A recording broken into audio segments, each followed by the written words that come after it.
I'd just gotten out of my truck, still wearing my U.S. Army dress uniform after visiting a memorial for a deceased brother-in-arms. My boots hadn't even hit the pavement before Patricia Vaughn, titular queen of the Oakwood Lane HOA, came charging across the community center parking lot, eyes afire. "Remove that uniform," she snarled. "You're turning this neighborhood into a war zone." The lot was silent. I stood there, amazed. "Excuse me? This is a private community," she snapped. "No costumes, no weapons, no uniforms. It's unnerving. Take it off or leave." I stood firm. "Ma'am, this isn't a costume.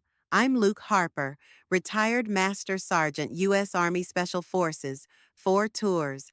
I wore this uniform today to pay respect to Captain Miguel Torres, who saved my life when he was shot in Iraq.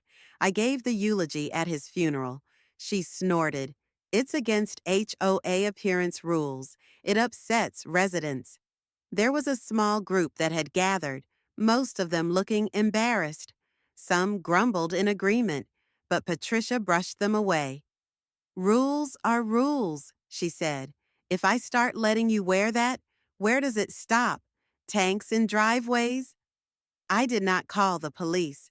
I took out my phone and texted one solitary message to someone Patricia should have been afraid of long before she attempted to shame a veteran. Within 24 hours, black SUVs came into Oakwood Lane. In them were my brothers in arms, former Special Forces, Navy SEALs, veteran advocates, coming not to confront, but to stand together. 3 months prior, I had retired from the Army and purchased a small ranch-style house in this peaceful suburb, just me and my golden retriever, Tucker. I had dreamed of peace, perhaps start a garden, do some veteran outreach. From the get-go, Patricia established that she was in charge of the neighborhood. Her initial visit was accompanied by a clipboard and a bright forced smile, sweater thrown over her shoulders in the 85-degree weather. "You're the new guy?" she inquired. "Luke Harper," I said.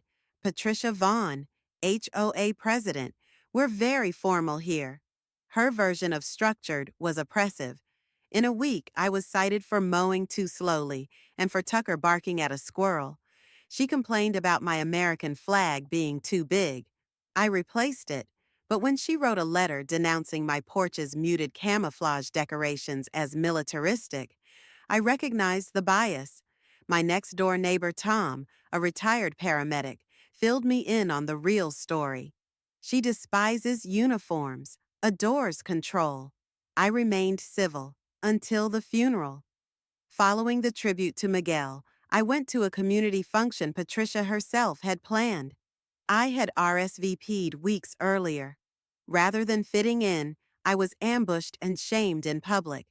I messaged Ethan, a former SEAL turned veteran advocate. His response was instantaneous. "She messed up. We're coming." The following morning, when Patricia tore into me in the HOA group chat, 3 black SUVs pulled up. Ethan emerged, followed by Caleb, Javier, Big Tony, and several others, all wearing official outreach uniforms. They marched with military precision. Patricia almost spilled her coffee. They greeted her politely, then knocked on my door. We hugged. Tucker yelped with happiness. When Patricia noticed us congregating in my backyard for a little barbecue, she stormed over, furious. "You can't have soldiers in uniform. It's against our party rules." Ethan spun around peacefully. "Ma'am, we are state-licensed veteran advocates, covered under the Veteran Civil Rights Act. You are harassing a decorated veteran." He waited a beat. "Would you like a burger?" She stormed away. 2 days after that, I got a formal HOA notice, disciplinary hearing for unauthorized assembly, intimidation, and dress code infractions. I didn't lash out. I prepared. I called Tom, my lawyer buddy Marcus, and a journalist named Lena who hosted a show on veterans issues. Advocacy networks were mobilized in secret. At the Friday hearing, the clubhouse was full.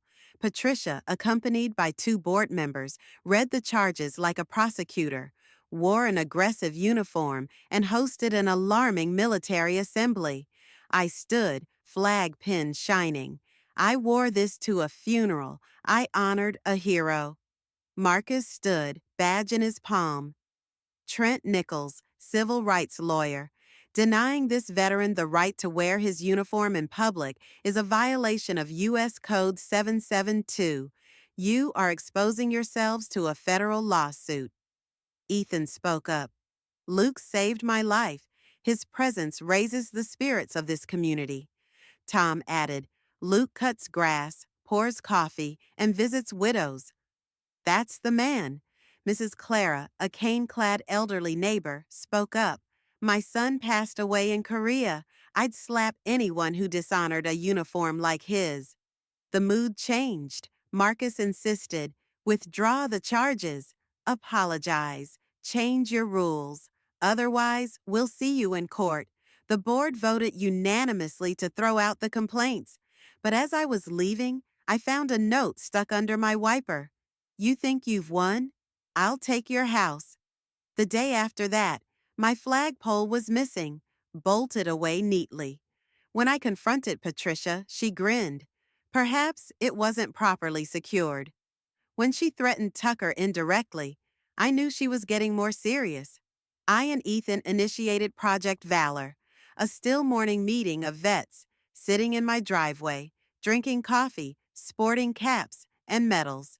Neighbors stopped by. Pies were served. Children had questions, and soon flags on every lawn. Patricia decried it as loitering, but residents fought back. You can't prohibit patriotism. Subsequently, sheriff deputies came after an anonymous report of weapons. They found nothing but my registered pistol, locked, and medals. A deputy grumbled, too many false tips from here. The following day, 10 SUVs brought in veterans for an official honor walk, with permits, with dignity. Councilwoman Elena Ruiz visited us. Cameras rolled. After Patricia slapped me in public, officers put her in cuffs. She was arrested for assault. A board member demanded that her be voted out. Patricia, out on bail, accused me of provoking her. We marshaled evidence, her letters, the way she treated the disabled Jones family, fines for flags. At the vote, the clubhouse was standing room only. Mrs. Clara spoke out once more. Luke's a blessing. Patricia's a tyrant. Greg, a board member, cast the deciding vote. Nay. Patricia dropped to the floor, mumbling, This isn't over. She meant it.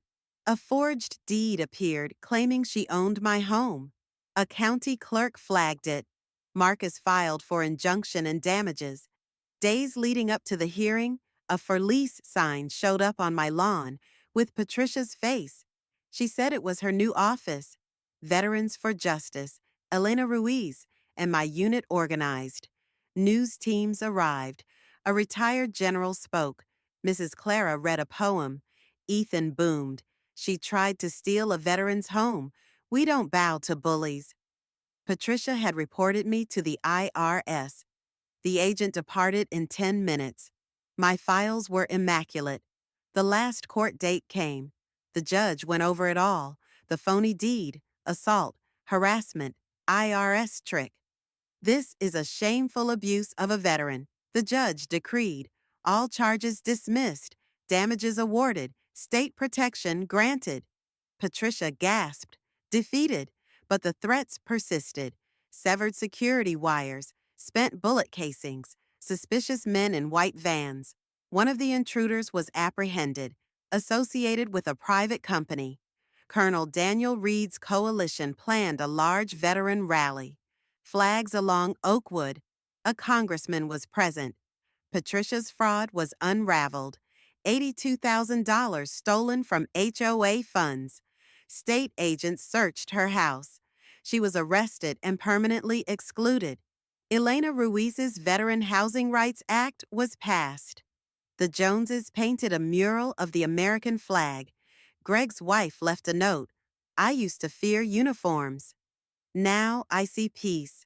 The war was over. My flag flew again. Tucker chased squirrels. And every knock on the door reminded me this home was mine, fought for, defended, won,